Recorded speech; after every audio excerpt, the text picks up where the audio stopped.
Um sábado feliz e abençoado a todos vocês.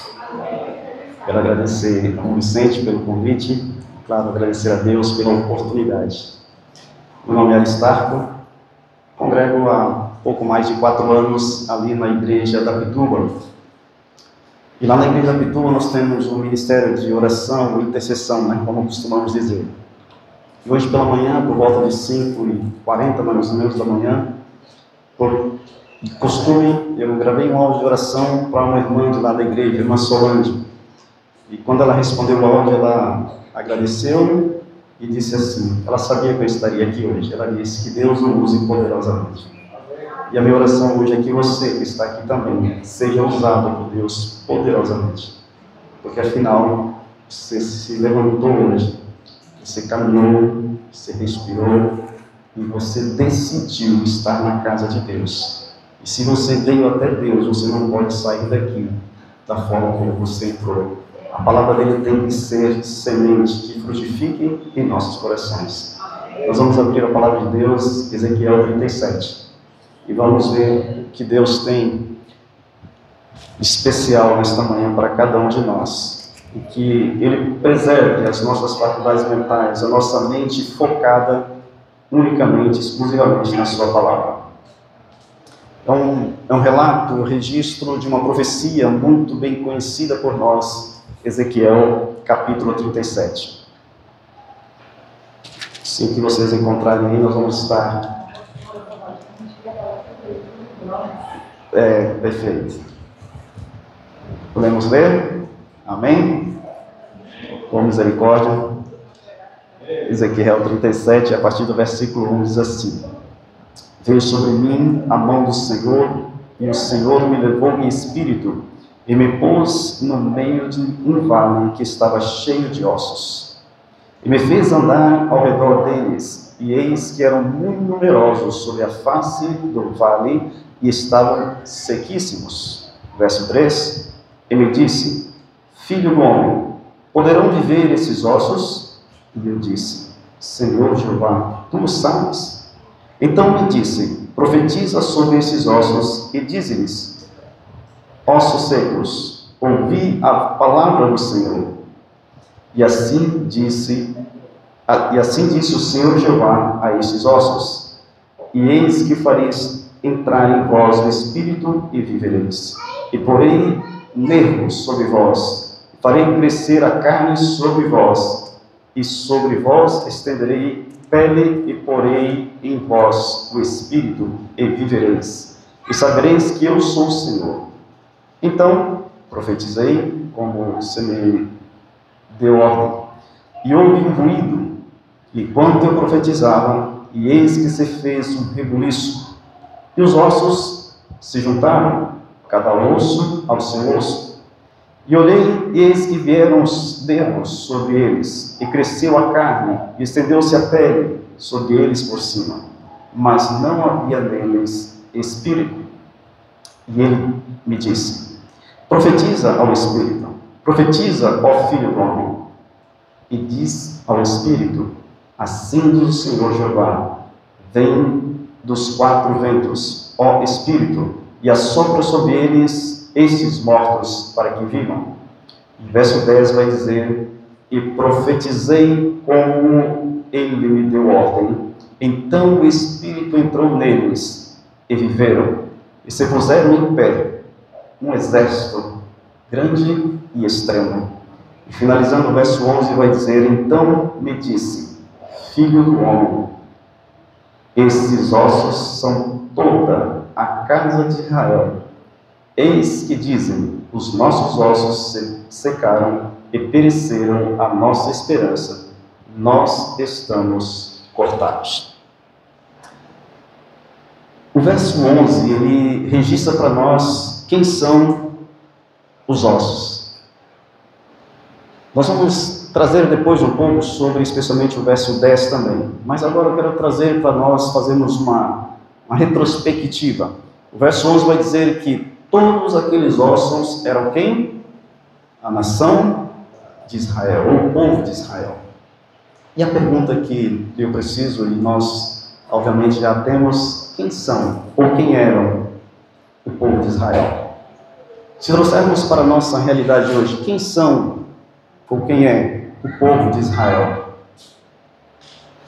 Israel é aquela nação que nasceu de um homem chamado Abrão, que depois virou Abraão, que depois gerou Isaac, e Jacó seus 12 filhos. Deus o chamou para que através dele todos os povos da terra pudessem serem abençoados. Portanto, se olharmos para esses ossos que estão aí no momento da profecia, era para ser aquele povo que deveria ser bênção a toda a terra. Se encontrava agora num vale de ossos secos, e é mais do que seco, porque diz o texto que eram sequíssimos.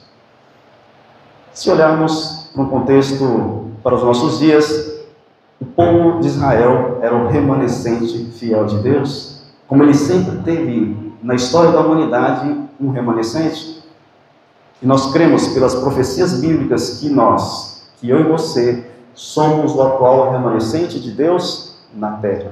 Nós somos a propaganda de Deus. E a propaganda de Deus, meus queridos, é a propaganda da redenção. É a propaganda da cruz. É a propaganda de um Cristo que veio, morreu e ressuscitou e que um dia virá nos buscar. Esta é a minha e a sua missão aqui na terra. Testemunharmos desse Deus que virá nos buscar. Esta era a missão também de Israel, do povo de Deus na época. E durante muitos anos, esse povo, eles, como nós estamos estudando na lição, já no trimestre passado, e agora novamente vamos continuar passando pelo período em que eles finalmente entram à terra prometida, por alguns momentos na história, eles chegaram de fato a cumprir o papel. Como não lembrar do período do rei Davi, onde ele, com a sua fidelidade, o homem segundo o coração de Deus, ele conseguiu juntar em torno de Israel todas aquelas nações. E ele passou o reinado então para o seu filho Salomão, de forma com que Salomão começou também, um menino jovem ainda, pedindo sabedoria a Deus, e Deus fez do povo de Israel conhecido em toda a terra. Diz que reis e rainhas vinham para conhecer, para ouvir a sabedoria de Salomão. Que nós sabemos que não era de Salomão, era a sabedoria de Deus. Portanto, eles estavam cumprindo a propaganda de Deus na terra. O nome de Deus era exaltado. Nós conhecemos que Salomão começou a olhar para o vizinho do outro, e ele começou a se envolver com mulheres pagãs de outras nações, e ele casou com várias delas, e o seu reinado começou a desandar. Ao final da sua vida, nós sabemos que ele voltou-se para Deus, e Salomão, pela graça de Deus, estará conosco na eternidade. Mas ele passou seu reinado para o seu filho Roboão, e Roboão, já não filho de alguém que não era do povo de Deus, uma mulher que não era do povo de Deus, ele começou também, implantou no seu reinado a idolatria. E ele pesou a mão sobre o povo, e o povo se rebelou, e o reino se dividiu. Jeroboão assumiu 10 tribos no norte, e Jeroboão, filho e descendente de Davi, filho de Salomão, mas descendente de Davi, agora fica apenas com o reino do sul, Judá e Benjamim. E durante muito tempo, as consequências desse afastamento, dessa divisão, pesou sobre o povo de Deus. Não demorou muito, e a Síria veio e invadiu o reino do norte, e acabou com o reinado do norte, com as 10 tribos. Depois veio Babilônia, e destruiu também o reino do sul. E a Bíblia vai registrar, irmãos, que durante a invasão de Babilônia, o povo remanescente de Deus, ao serem cercados pelos babilônios, aqueles que se ousaram sair para o muro para enfrentar, foram dizimados pela espada. Aqueles que ficaram dentro dos muros da cidade, foram privados de alimento de tal forma que pais mataram os filhos e filhos matavam os próprios pais para se alimentar. E finalmente aqueles que restaram, quando finalmente a cidade foi invadida, foram levados cativos para a Babilônia. Entre eles, Ezequiel, Daniel, seus 3 amigos, como nós conhecemos bem a história. E é nesse ponto da história que nós encontramos a profecia de Ezequiel. Uma nação que nasceu no coração de Deus para ser a sua propaganda, para ser bênção na terra, estava agora dizimada em um vale de ossos secos, sequíssimos. Por quê? Onde foi a pergunta, né? Onde foi que eu errei? Onde foi que o povo pecou? Justamente porque se afastaram da aliança de Deus. É que nós estudamos na lição hoje de Deus, exortando o tempo todo a Josué, né? Não se afaste, né, desses meus caminhos, porque se fizer isso, prosperarás. Se fizer isso, estarei contigo, tenha bom ânimo. E assim Deus foi. Todas as vezes que o povo andou com ele, ele prosperou o povo. Mas quando o povo se afastou e passou a adorar outros deuses, o povo se perdeu. Mas o fato, irmãos, é que o povo de Deus, como nós chegamos à conclusão hoje, somos nós. Nós temos a responsabilidade de sermos a propaganda real e verdadeira de Deus aqui na terra. E a pergunta que eu preciso fazer para mim e para você: eu estou sendo uma propaganda ou eu estou sendo ossos secos no vale? Qual é o propósito que eu tenho assumido para a minha vida como cristãos? Eu quero trazer para vocês uma experiência pessoal.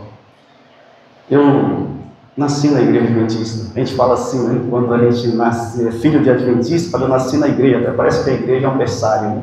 Eu nasci na igreja adventista. E eu sou caçula de uma família de 8 irmãos. Eu sou lá no Paraná.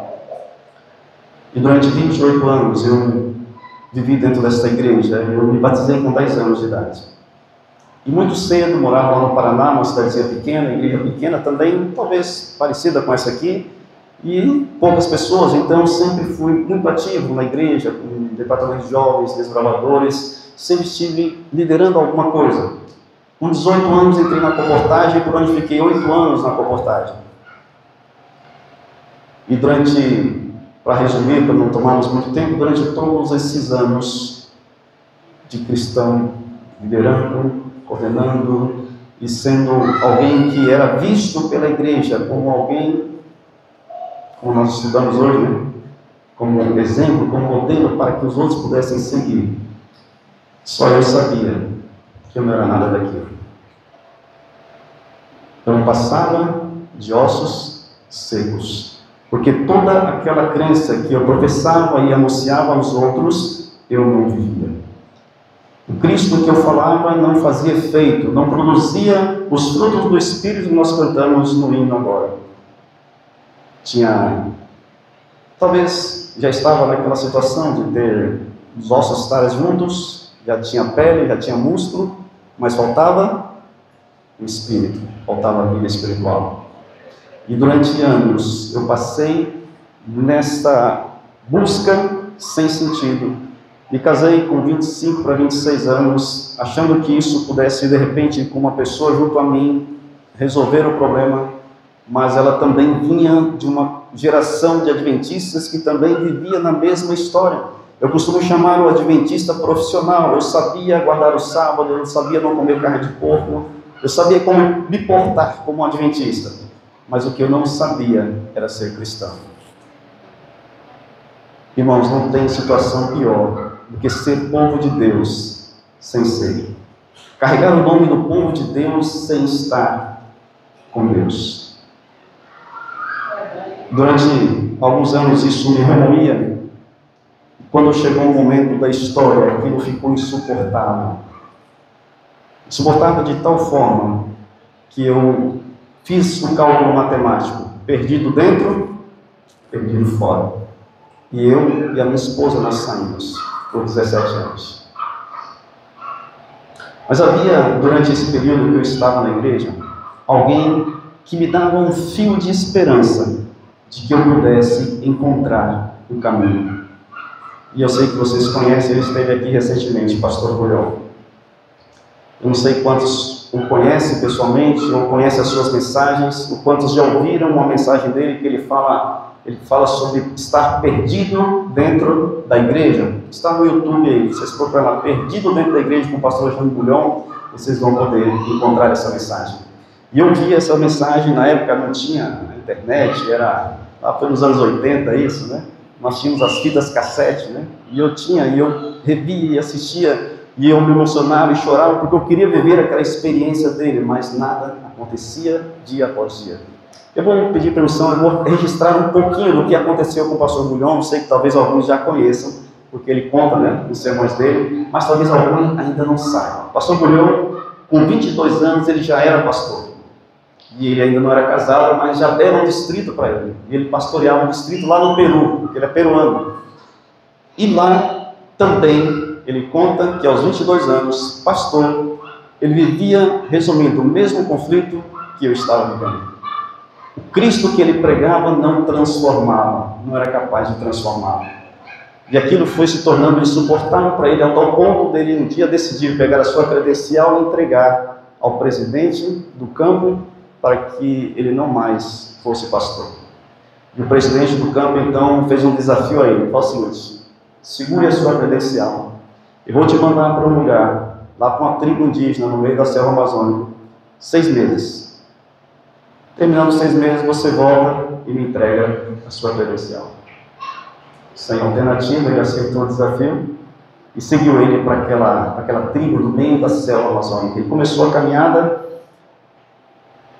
dia claro, mas em meio à selva, nós sabemos como são as selvas, ele se perdeu no meio do caminho. Enquanto ele mais caminhava, parece que a coisa ficava distante, ele não encontrava, e o tempo foi passando e começou a escurecer, e depois no escuro ainda veio a chuva. E ele agora, perdido no meio da selva, no escuro e chovendo, ele começa a correr. E quando ele começa a correr, ele escorrega e cai no enorme buraco. O que fazer no meio da selva, chovendo, no escuro e dentro de um buraco? Só resta usar a voz, né? E ele começou a gritar: socorro, socorro, socorro. E lá longe, de repente, ele começou a ouvir alguém respondendo. E alguém respondia, e cada vez mais aquela voz ia aproximando dele. Até que ele olhou para cima e estava aí um índio forte, ele disse com aquelas mãos grossas, né? Estendeu a mão a ele e, como um trator, tirou ele de dentro daquele buraco. Sem dizer uma palavra, eles seguiram até a ilha ou até a tribo, dizendo aonde ele deveria já estar há muito tempo. E ali ele encontrou o irmão João, que era o irmão que deveria recebê-lo, o irmão Vicente aqui, e levaram ele, deram banho, cansado, foi descansar. Ao terceiro dia, eles levantou, eles já estavam ali com João e os demais irmãos da tribo, e ele se aproximou e ele observou e ele não viu o índio que trouxe ele. E ele perguntou: cadê o índio que me trouxe?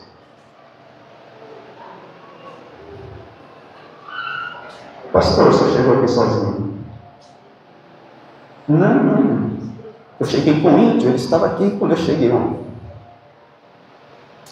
Pastor, quando as pessoas se perdem na selva, as pessoas têm delírios, o senhor chegou aqui sozinho? Ele não disse mais nada, ele entendeu o que havia acontecido e seguiu até uma cachoeira. E ali, pela primeira vez, ele conta que ele não pregou de um Deus que ele conheceu por palavras. Ele experimentou a presença de um Deus vivo que havia tirado ele daquele lugar. O pastor Bulhão, vocês conhecem o ministério dele. Ele não entregou a credencial depois de 6 meses. Sabe, irmãos, eu quero pedir para o menino, perdão, esqueci o nome dele. Juan. Eu peço que ele coloque o vídeo. Deus, nesses 17 anos que eu fiquei afastado da igreja, Deus, eu falei com Deus 2 vezes. E eu disse a ele: eu sei que eu preciso voltar, mas eu só volto se for para que o Senhor faça em minha vida o que fez na vida do pastor Bulhão. E esse foi o buraco que ele permitiu que eu entrasse.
O verso 10 do texto que nós lemos hoje diz que o Espírito entrou neles e eles viveram.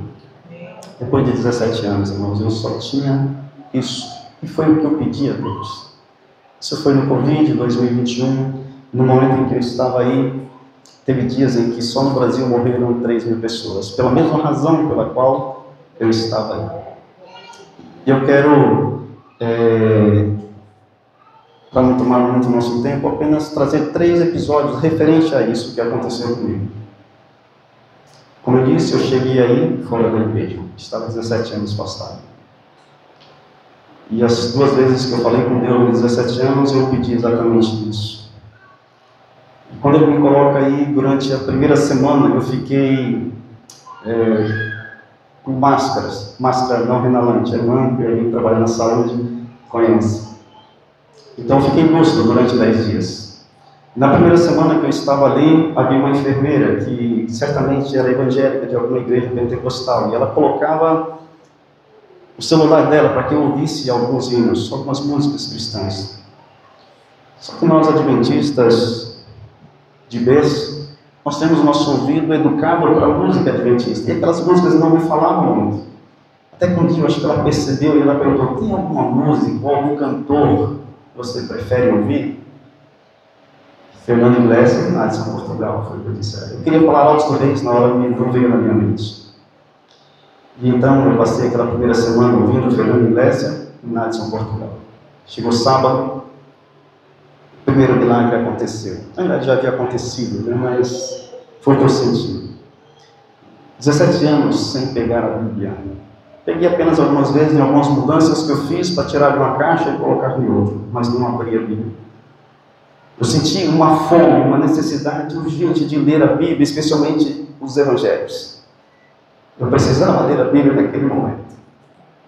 Eu sabia que eu trabalho no hospital, eu fiquei internado. Eu sabia que na enfermaria que eu trabalho tinha aqueles Novo Testamento pequenininho. E eu falei com alguém para que ligasse para lá e providenciasse para mim. Passou umas 3 horas, irmãos, e vieram 3 colegas do meu setor me visitar e trouxeram a Bíblia. Por acaso não foi essa, mas foi algo desse tamanho. E essa também era de lá da enfermaria. Eu ganhei de alguém que me deu lá na enfermaria, por isso que ela está aqui. Estava toda estragada, nós colocamos uma capa nova e ela está aqui. 17 anos sem ler a Bíblia, Deus traz no meu coração a necessidade de ler a Bíblia, só que uma Bíblia desse tamanho não tinha a menor condição de segurar. Eu não tinha forças para segurar essa Bíblia. Não espere chegar na situação que eu cheguei para ler a palavra de Deus.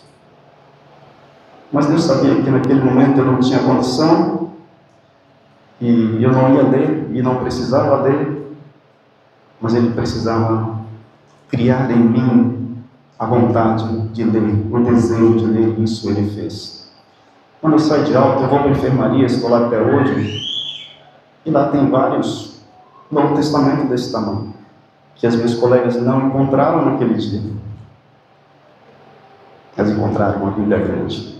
Esse foi o primeiro milagre que eu sei que naquele momento Deus estava me dizendo: eu te perdoo. Eu quero você de volta, não mais para ser um adventista profissional, mas para viver o propósito pelo qual você nasceu. Passaram esses 10 dias, chegou o dia 26 de março de 2021, eu não tinha mais condição de ficar na máscara, eu precisava ser entubado.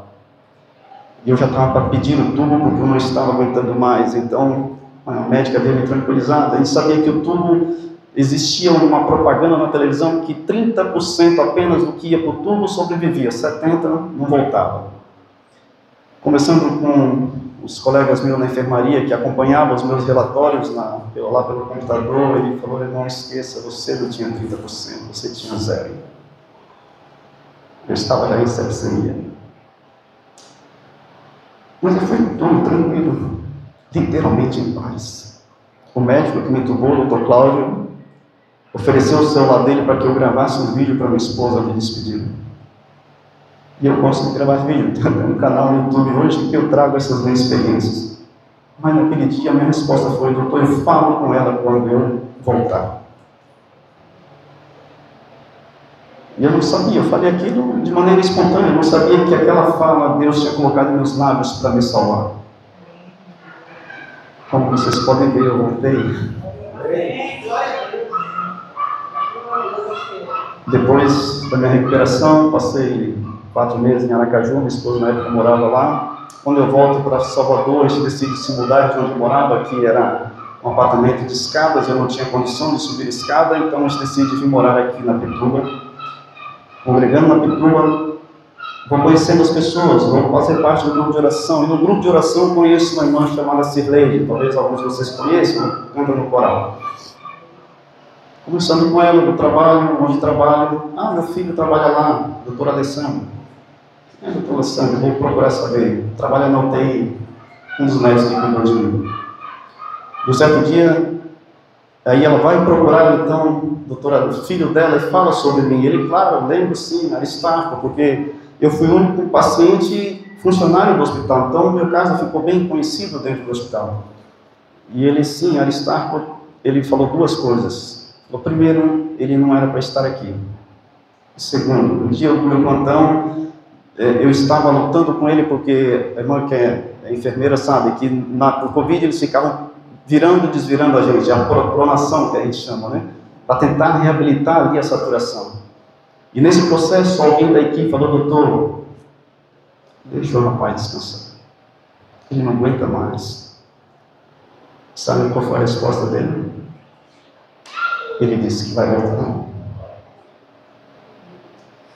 O médico que me entregou passou aquela minha fala para a equipe e fez com que eles empenhassem até o último instante, enquanto havia fôlego, a esperança, como nós sabemos.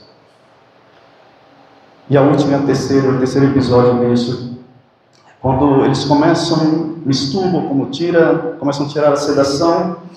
Eu começo a voltar à consciência, eu estava com traqueostomia, eu não falava, fiquei uns 30 dias sem falar. Aí veio uma psicóloga, a Mônica, ela trouxe o celular dela, e no celular dela estava cheio de mensagens da minha família, de amigos, colegas de trabalho, pessoas que eu nem conhecia, com áudios de oração, músicas, mensagens, enfim.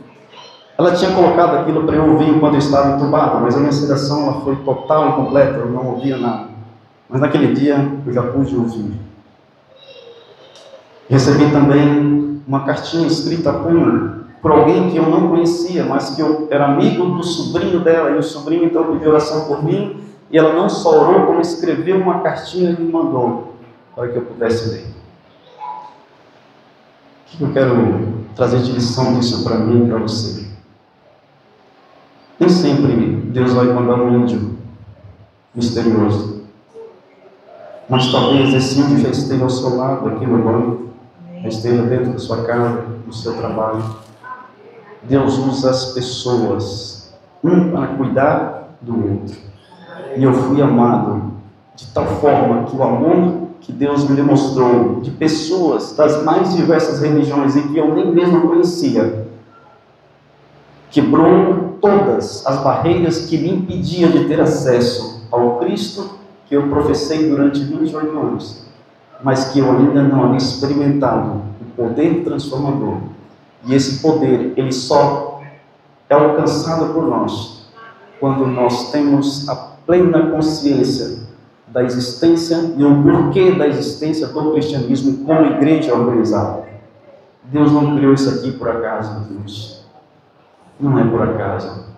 Existe uma frase que às vezes nós até usamos, eu já usei até em culto, mas hoje eu evito usar. A salvação é individual. Meus irmãos, existe um texto bíblico que diz, né? Cada um será julgado conforme as suas obras. O julgamento, eu creio, será individual. Mas eu sou responsável por sua salvação e você é responsável por mim. Por isso que o texto diz que a gente diz: amai a Deus e ao próximo como a ti mesmo. Sabe, talvez tem pessoas ao seu lado, na sua casa, talvez aqui, sentado nos bancos, ou talvez seja você mesmo que está passando por uma situação de vale de ossos secos. e que eu não sei, ninguém sabe. Por isso, qual é a minha missão, o meu propósito como cristão é orar uns pelos outros. Não passe uma semana sequer sem orar por alguém da tua igreja, da tua família. Escolha alguém esta semana, eu vou orar. E avise a pessoa, estou orando por você. Se possível, mande um áudio de oração, mande uma cartinha, seja lá como for. Sentir amado pelo nosso irmão faz parte do processo da salvação. Ninguém chegará no céu sozinho, né? Nós conhecemos isso, a estrelinha, né? Todos nós vamos ter estrelas porque contribuímos de uma forma ou de outra para chegarmos lá juntos com o povo único de Deus. Sabe, durante esses 4 anos, depois que tudo isso aconteceu, Deus tem me dado oportunidades de ver a mais linda experiência de existência. Que eu vivi até 46 anos de idade, não era vida. Hoje eu não vivo me preparando para a volta de Jesus. Eu estou preparado para a volta de Jesus e não falo isso com arrogância. Eu falo isso porque é o que eu sinto no meu coração, porque durante os 46 anos eu tinha certeza que eu estava perdido. Eu cheguei a sonhar algumas vezes, e todas as vezes que eu sonhava com a volta de Jesus, eu estava no lago de fogo e não subindo com os anjos. Você e eu precisamos ter certeza da nossa salvação, porque ela é de graça, Ele já pagou o preço, Cristo já morreu, já te deu. Tome isso como um presente. Não negue o que está sendo oferecido de graça para você. E se você está passando por uma situação que o povo de Israel, infelizmente, desceu, e mesmo aqui dentro da igreja, estamos sentindo que o nosso cristianismo está numa ciranda, girando e não subindo uma escada, eu quero que você se levante. Vamos orar. Vamos pedir a Deus que Ele realize a obra de salvação eterna, para que eu e você não tenhamos medo de dizer: eu estou salvo pela graça de Deus. Grande Pai, mais uma vez nós chegamos aqui nesta igreja. É uma alegria conhecer novos irmãos, é uma alegria partilhar o que o Senhor tem feito em minha vida junto com eles. E eu tenho certeza que o Senhor tem feito grandes maravilhas na vida de cada um aqui também, desde as crianças até o mais idoso, a liderança, os liderados. E estamos aqui, Deus, porque nós somos carentes do Teu poder, da Tua presença e da Tua glória em nossas vidas. Nós estamos ainda no mundo infectado pelo pecado, assim como eu estive infectado com o vírus da Covid, e que o Senhor me libertou. Mas hoje, Deus, eu preciso todos os dias ser liberto do vírus do pecado. E a vacina é o Senhor em nossa vida. É a cruz, é negar a si mesmo, tomar a tua cruz e segui-lo distintamente, olhando para o nosso irmão como Cristo olhou para nós. Quando Cristo olhou para aquele que o crucificava e disse: perdoe, porque eles não sabem o que fazem. Que nós não venhamos olhar para o nosso irmão de forma depreciativa, que nenhuma razão possa ser maior do que a cruz para amarmos o nosso irmão. Nos ajude a separarmos tempo diariamente para cuidar do meu irmão, para cuidar do marido, cuidar da esposa, cuidar do filho, cuidar do vizinho, não da vida da pessoa, mas cuidar da salvação da pessoa. Porque esse é o propósito pelo qual o Senhor me chamou e chamou cada um deles aqui. E nós teremos muito mais propósito em viver nesse mundo quando vivermos esta experiência. Que o seu Santo Espírito, assim como na profecia diz, entrou e reviveram, que o Senhor possa entrar, fazer morada e nos reviver, nos restaurar todos os dias para o teu reino. Leve cada um aqui em segurança para os teus lares e nos dê a tua paz. É o que nós oramos e gratos em nome de Jesus. Amém, Senhor.